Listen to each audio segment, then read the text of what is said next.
I'm a 20-year-old woman. My life changed a lot after my parents decided to live apart and my mom left our family. This made my relationship with my dad, who is 50 years old, become very difficult. When I was just 8 years old and suddenly without my mom, my dad started drinking a lot, almost all the time. He didn't take care of me like a parent should. I had to learn how to take care of myself. Because we lived in a very small and not nice home called an Airstream, and my dad didn't try to improve our situation, it was hard for me to make friends. As I grew up and became a teenager, I started taking care of the household. I did all the cleaning and other tasks around the house. I also helped my dad find a group called Alcoholics Anonymous, AA, through a friend from school. This group helped my dad stop drinking so much and start working to support us financially. But even though he started earning money for us, I still only see him as someone who provides money, not as a father in a traditional sense. We both tried to get closer to each other, but it never really worked. My dad has never said he's sorry for how he acted when I was younger, and we don't talk about those difficult times. Luckily, my grandparents have always supported me. When they found out how tough things were for me and my dad, they moved closer to help me. They know everything that happened and have told my dad he should have acted differently, but he hasn't changed. My grandparents have been great, though. They've been there for me in a way my dad hasn't, and we have a strong relationship. 2 years ago, my dad started seeing a woman from his work, Angela, who is 52 years old, and she has a son named Josh, who is also 20. My dad and Angela got married, making Josh my stepbrother. Right from the start, Josh and Angela didn't really like me because I'm not very close to my dad. They didn't understand what had happened in the past, so it made things awkward and difficult between us. I was really relieved when I went to college because it meant I didn't have to spend much time with my stepmom and stepbrother. College was great for me.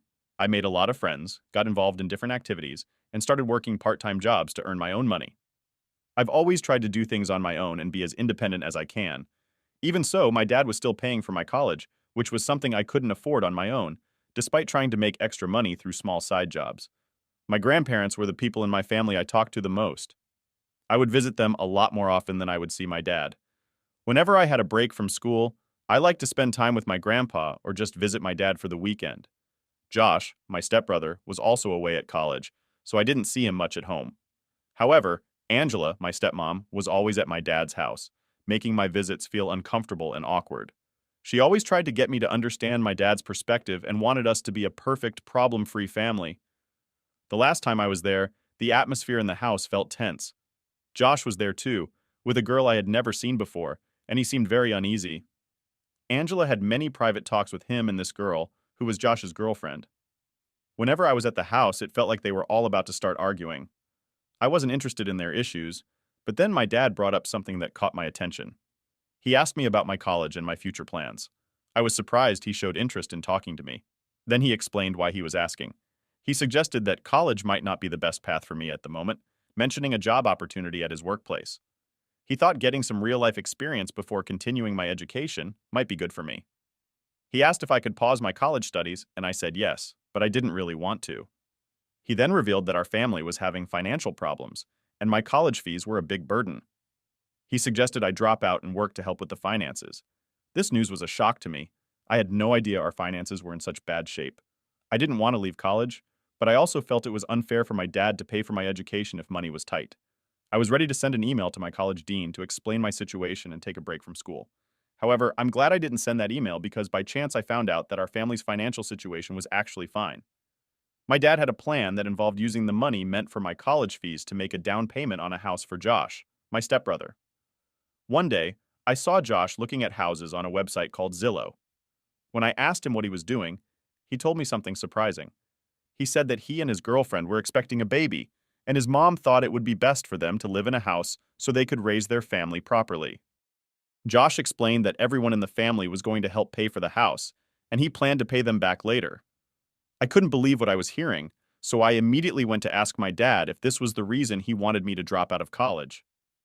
After avoiding the question for a bit, my dad finally admitted it was true. He said he didn't tell me because he knew I didn't see Josh as my brother and would refuse the idea. I felt deeply hurt that my dad and Angela would sacrifice my education and push me to work just to support Josh's situation. I called my grandparents and asked if I could stay with them for the rest of my break from school. They were very upset when they heard about what my dad had done. My grandpa decided to take action. He took me to see his lawyer, where he made a change to his will. This change meant that my dad would no longer receive anything from my grandparents, and instead, everything would go directly to me. My grandparents had saved a good amount of money over the years. I know it might seem petty, but I asked my grandpa if I could have a copy of the will to show to my dad. My grandpa was also tired of my dad's behavior and agreed. A few weeks later, I went to my dad's house and told him about the changes to the will. I also mentioned that my grandparents were going to support me through college, making it clear I didn't need anything from my dad. He was shocked by this news and called his parents to confirm. After they did, he was very upset and said he didn't want to see me anymore. Now, I'm questioning if I went too far by showing him the will and cutting off ties with him. After cooling down, I talked to some college friends about it, and even my grandparents feel a bit regretful. The situation didn't bring the closure I was hoping for. My dad hasn't reached out to me or his parents since, and I'm unsure if that's good or bad.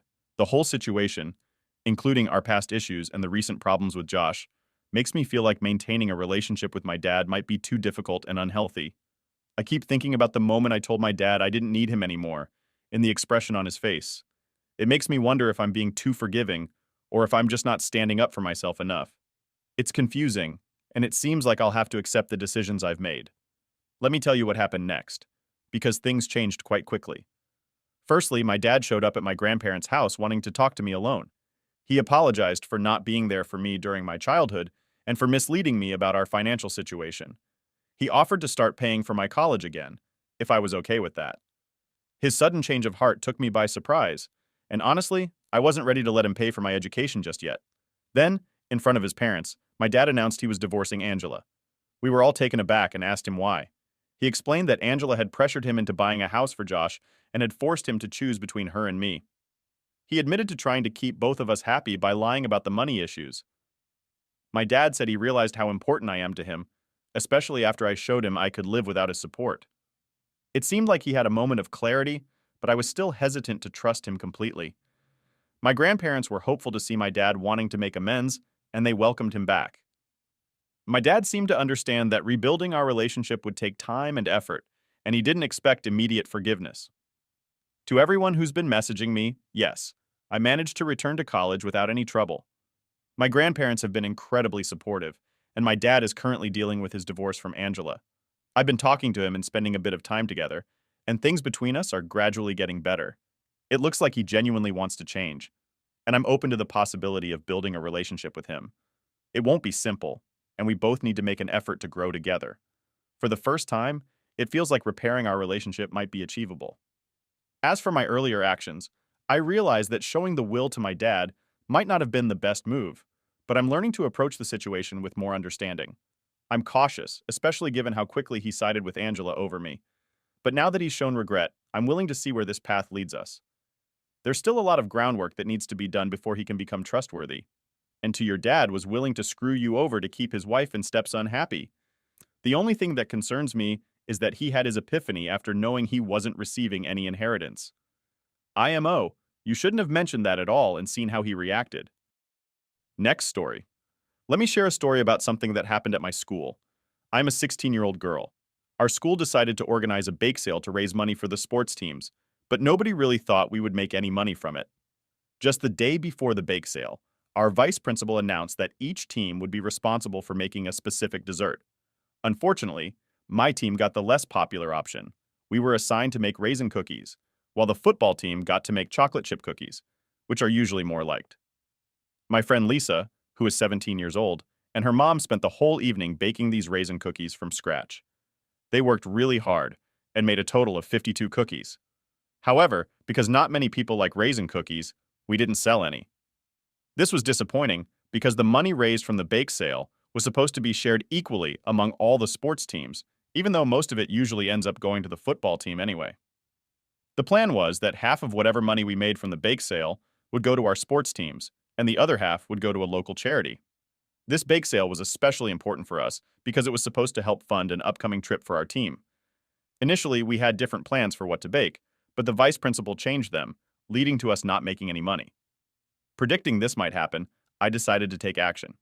After school, I took all the cookies Lisa had made and started selling them in my neighborhood for $1 each.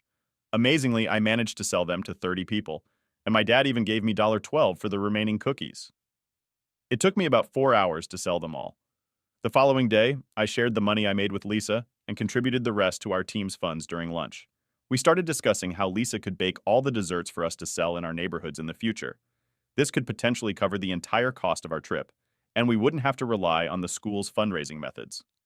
However, a member of the football team overheard our conversation and told the vice principal about our plan. The vice principal called us into her office and demanded that we give 50% of the money we raised to charity, as per the original agreement, or else our team would be banned from playing in the next game. I refused, pointing out that her last-minute changes to the bake sale were the reason we didn't make any money in the first place. She threatened to call the police and our parents, accusing us of theft.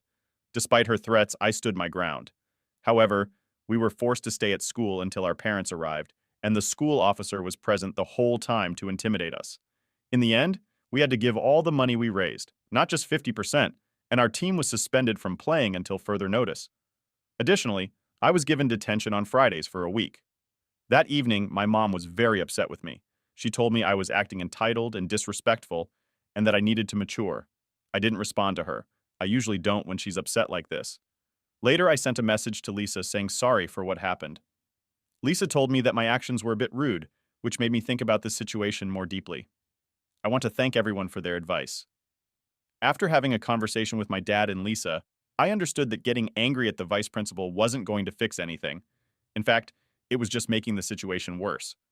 I recognize now that I could have handled things in a much better way, and I admit that was my mistake. I've decided that on Monday I'm going to apologize and move on from this. Some people suggested going to the local news or taking bigger actions, but this really isn't such a big issue. I'm encouraging Lisa to talk to the school board about the vice principal's decision to take our money, but I'm going to stay out of it beyond that. I want to clarify something because it seems there's a misunderstanding. Some people think I just took the cookies without asking Lisa, which isn't true.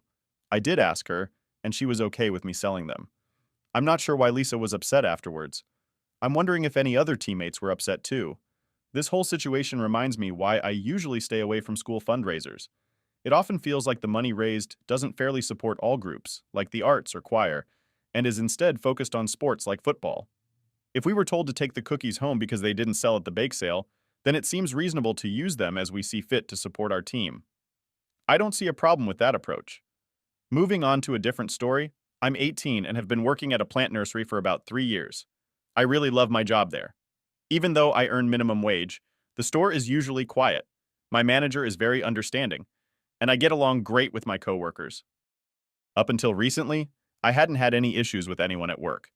Alex, a 30-year-old coworker of mine, and I work closely in the same part of the nursery. We started chatting and joking around a lot since he was hired last summer. We share some common interests and got along really well. Alex has a disability, although I'm not sure of the specifics. It seems to affect his cognitive abilities. He has an attendant who is available to help him from 8 a.m. to 1 p.m. during the weekdays. Once I began attending school and could only work on Sundays, Alex and I didn't see each other much. But on my first day back working full-time after graduating, Alex was really happy to see me and gave me a hug. I'm not comfortable with physical contact for personal reasons, so that moment was a bit uncomfortable for me, but I didn't say anything about it. The first time Alex hugged me, it caught me off guard because he had never done that before. We had a brief chat after that and then went our separate ways. Later on the same day, we bumped into each other again, and Alex hugged me for a second time.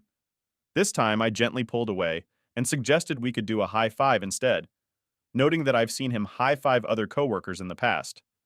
Alex seemed a bit sad but agreed, and we ended up doing a high five, which felt like a good compromise to me.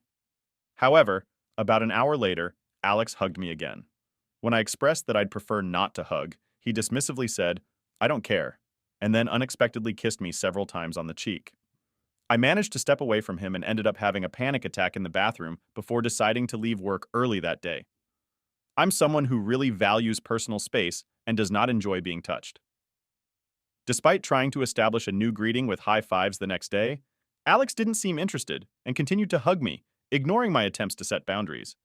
I even talked to his attendant, who had witnessed these interactions, hoping she might help explain to Alex why this behavior was making me uncomfortable.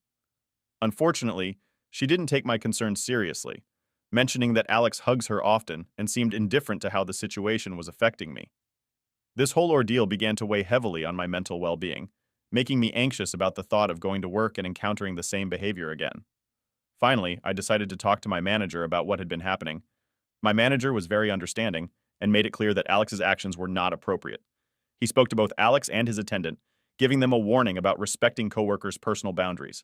After this, the attendant pulled me aside and criticized me for making a complaint. She defended Alex by saying he was just showing affection in his own way and that I shouldn't have taken it so seriously.